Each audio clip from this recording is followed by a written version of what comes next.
Je suis Antonia, je suis non-voyante et j'utilise les réseaux sociaux.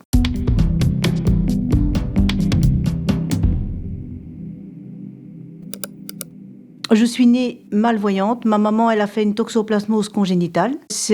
Normalement, c'est la maladie quand la maman est enceinte et on dit que c'est les excréments de chat ou bien les salades mal lavées ou la viande crue. Ils se sont rendus compte quand j'avais 1 an et demi que j'avais une toxoplasmose. Et le médecin avait dit à mes parents, quand j'aurai 12-13 ans, on verra bien. Si ma vue reste à ce moment-là, ma malvoyance, je gardais la vision que j'avais. Par contre, si je commençais à perdre la vue à cet âge-là, j'aurais été non-voyante plus tard. J'ai été en enseignement spécialisé dès l'âge de 6 ans. Et à 11 ans, 12 ans, ils m'ont appris le braille parce que j'avais des difficultés pour me relire mes notes. Et moi, le braille, je l'ai appris en 3 jours. Mais ce qui est très lent, c'est la lecture. Plus vous lisez, plus vite vous lisez. Le braille en lui-même n'est pas compliqué. Moi, j'ai commencé à lire le braille avec les yeux, par exemple, pas avec mes doigts. J'ai commencé à perdre vers 12-13 ans la vue. J'ai 58 ans. Je pense être non-voyante totale vers 25 ans.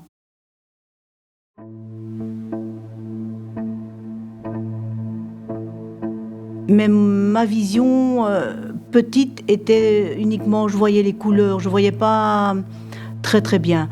Et vers la fin, je voyais plus que les ombres. Ça me dérangeait énormément, ça me perturbait, donc quelque part j'étais contente d'avoir perdu complètement la vue parce que être aux phases terminales où on voit plus que les ombres le jour et la nuit, c'est assez perturbant quand on se déplace et tout. Pour moi en tout cas.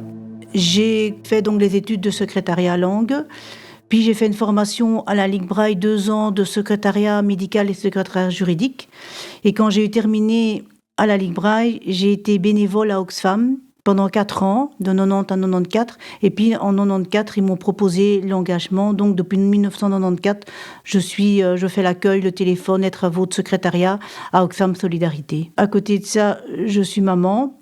J'ai une fille de 16 ans et j'ai également un chien guide. Quand on travaille dans un milieu, si on peut dire valide, l'informatique évolue tellement vite qu'on est quelque part obligé de faire des formations régulièrement pour se remettre à niveau. Et nous, on doit se remettre à niveau de temps en temps pour pouvoir être... parce que moi, je dis, avoir un handicap, on doit être à 100%, on doit prouver, on ne peut pas se permettre à l'erreur. Donc, moi, je suis très exigeante à mon travail. Je ne me donne pas l'erreur. Donc, j'essaye d'être formée au maximum et faire mon travail à 100%.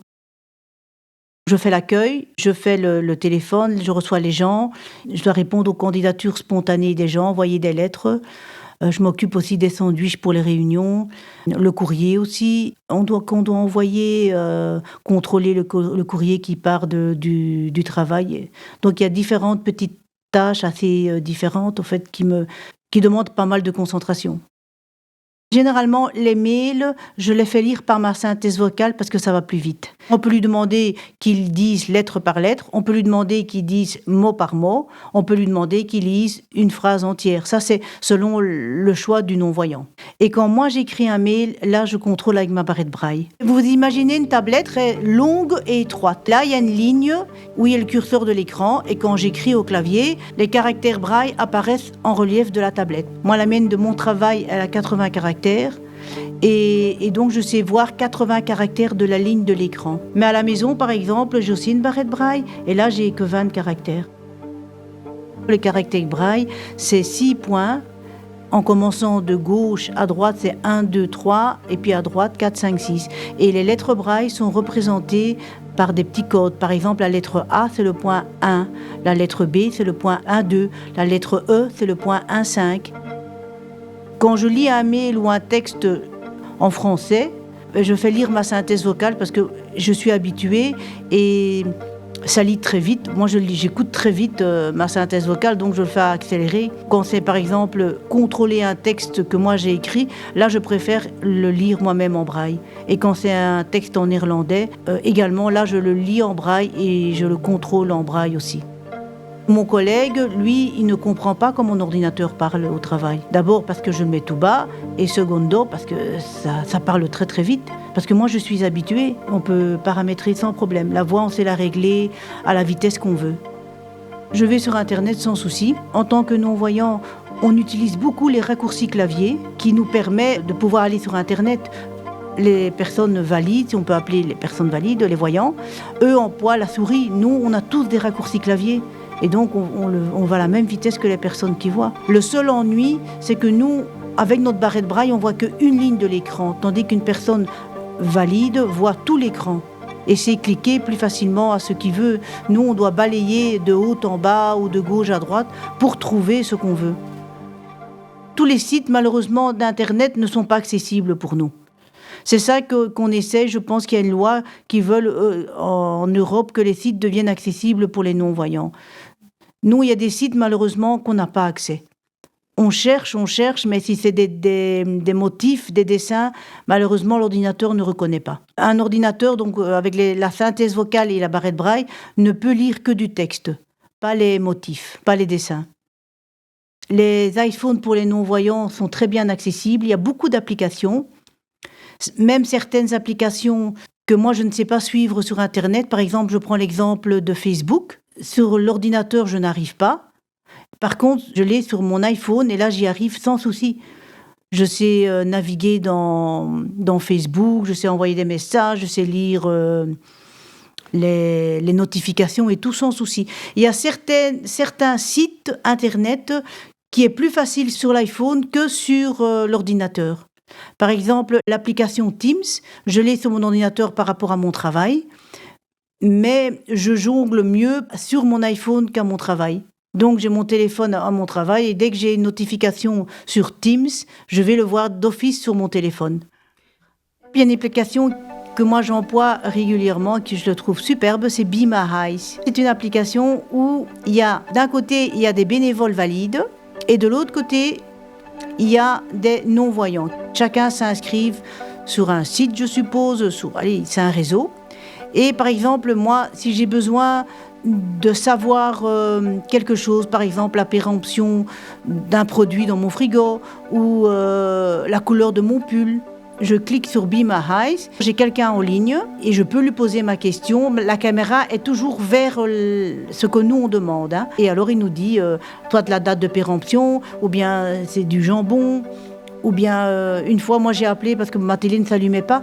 Et donc j'ai téléphoné, j'ai demandé qu'est-ce qu'il y avait à l'écran. Et alors avec la personne, le volontaire qui était au téléphone, j'ai pu relancer ma télé. Ce qui est nouveau maintenant avec Be My Eyes, que moi j'emploie également énormément, surtout pour les t-shirts, les vêtements, il y a l'intelligence artificielle. L'intelligence artificielle fait peur par moment, mais pour nous les non-voyants, ça nous aide, ça a fait un pas énorme dans l'évolution. Je peux scanner ce que je veux à Be My Eyes, je tire une photo, donc je fais une photo de ce que je veux qu'elle me décrive. Il va me dire par exemple pull bleu rayé. S'il voit la marque, il vous dit même la marque du pull. Il vous dit vraiment tous les détails qu'il y a dans le pull. Quelqu'un par WhatsApp m'envoie un texte. Sur mon smartphone, je peux le faire ouvrir par Be My Eyes ou par Seeing. Là, il va me lire le texte. Mais si ce message-là, je l'envoie via email à mon PC, je n'arriverai pas à le lire. Et maintenant, j'ai téléchargé la version gratuite, Pixibo. Et là, il vous décrit les photos avec intonation et même une vidéo, il vous la décrit. Avec iPhone, ça se développe énormément. On est complètement autonome grâce à l'iPhone. Quand on est non-voyant, on essaye d'avoir plus d'attention qu'une personne valide. Vous êtes valide, c'est les yeux qui vous regardez, vous faites tout. Mais nous, en tant que non-voyants, nos sens, on est très attentif et on fait attention à tout. Mais c'est une question qu'on fait beaucoup plus attention. On développe plus l'audition, par exemple. Le toucher aussi, oui. Moi, j'ai commencé les réseaux sociaux il y a quelques années, comme tout le monde, je pense. Au même point que tout le monde. Quand les iPhones sont sortis, moi j'ai commencé tout doucement avec les iPhones, mais je faisais beaucoup moins. Au tout début, avec mon iPhone, je recevais les messages, j'envoyais des messages, j'écrivais. Ce qui est bien aussi avec iPhone, on peut demander, allez, dicter, on dicte et il écrit pour vous aussi. Mais au début, il faisait beaucoup de fautes. Maintenant, ça va un peu mieux, je trouve. Moi, j'emploie Facebook, Messenger, beaucoup WhatsApp. Ma fille m'a mis TikTok. De temps en temps, je vais voir dessus. Mais sinon, moi, j'emploie beaucoup WhatsApp. Messenger parfois, mais je suis pas très à l'aise. Je préfère WhatsApp ou FaceTime aussi, j'emploie. En réseaux sociaux, je pense que c'est tout. Mais j'ai une application Blank Square. C'est une application pour non-voyants. Quand vous vous déplacez dans la rue, il vous dit par où vous passez, les noms des magasins, les noms des rues et tout. Et moi, je combine ça avec le GPS parce que j'ai besoin d'avoir beaucoup d'infos quand je me déplace en rue pour me guider où je dois aller. Les différents sites ne sont pas tous faits pour les personnes non-voyantes. Par exemple, moi, je ne sais pas réserver un ticket d'avion sur Internet. Je dépends de quelqu'un. Et ça, je trouve vraiment dommage que tout est informatisé. Parce que les sites ne sont pas accessibles à 100%. Ils ne sont pas au point pour que les non-voyants l'utilisent. Même l'achat par Internet aussi. Moi, je dépends beaucoup de ma fille. Quand j'ai besoin d'acheter un truc sur Amazon ou quoi, c'est Océane qui le fait pour moi. On cherche la facilité. Par exemple, le papa de ma fille, quand j'étais avec lui, c'est lui qui faisait tous mes virements, c'est lui qui s'occupait de la banque et tout. Je l'ai perdu, j'ai dû me mettre... j'ai pas eu le choix. Si je voulais continuer à aller de l'avant, j'ai dû apprendre, comme tout le monde, à faire mes paiements par banque, à utiliser l'application de banque. Donc c'est une question de facilité. Si vous êtes seul, vous devez le faire. Si vous êtes accompagné de quelqu'un qui voit, c'est tellement plus rapide avec quelqu'un qui voit que vous qui voyez pas. Ce qui est dommage, qu'il y a beaucoup les applications, il y a beaucoup de mises à jour. Et les mises à jour, malheureusement, ils ne pensent pas aux non-voyants. Je prends le cas de Taxibus. Il y a eu une mise à jour par Internet et sur l'application. Et par Internet, tout un temps, moi, je ne savais plus commander de courses. J'étais obligée de passer par téléphone parce que c'était plus... Eux disent que c'était mieux, mais je trouvais que l'autre version fonctionnait mieux que celle-là qu'ils ont maintenant. Moi, j'avais par exemple 58 adresses. Je faisais la lettre T, c'était travail. Hop, mon curseur se mettait dans travail et j'avais directement mon adresse. Maintenant, on doit faire ligne par ligne. Où est la perfection ? C'est plus du tout accessible pour nous. Et alors, on doit écrire et se plaindre pour essayer qu'ils arrangent. Il y a 5-6 mois, j'avais l'application Lastip, je l'emploie beaucoup. Parce que quand vous attendez un bus, vous avez un panneau qui s'affiche avec l'heure du bus. En tant que non-voyant, on ne le voit pas. Moi, je vais sur mon application, mon téléphone me géolocalise, je peux aller voir là le bus qui passe par l'arrêt et l'heure du prochain bus. Il me donne le prochain et celui-là d'après. Et pendant 5-6 mois, j'arrivais plus du tout. J'ai téléphoné à la STIP et ça a mis 5-6 mois et maintenant, c'est pas encore au point, mais au moins j'y arrive. Mais moi, je ne comprends pas pourquoi, quand un système fonctionne, pourquoi faire des mises à jour ? Pour les personnes valides, peut-être. Plus attrayant, mais pour les non-voyants, c'est pas bon. Le rêve, c'est que toutes les applications, qui soient sur iPhone ou les adaptations, la synthèse vocale et la barrette braille, tout soit accessible pour les non-voyants. Qu'on n'ait plus des combats à mener pour rendre accessible et qu'on soit aussi autonome qu'une personne valide. Et surtout, moi j'aimerais bien dire qu'une personne valide, quand il crée un site, quand il crée une mise à jour, qui pense un peu aux non-voyants, et qui se mettent dans la situation du non-voyant.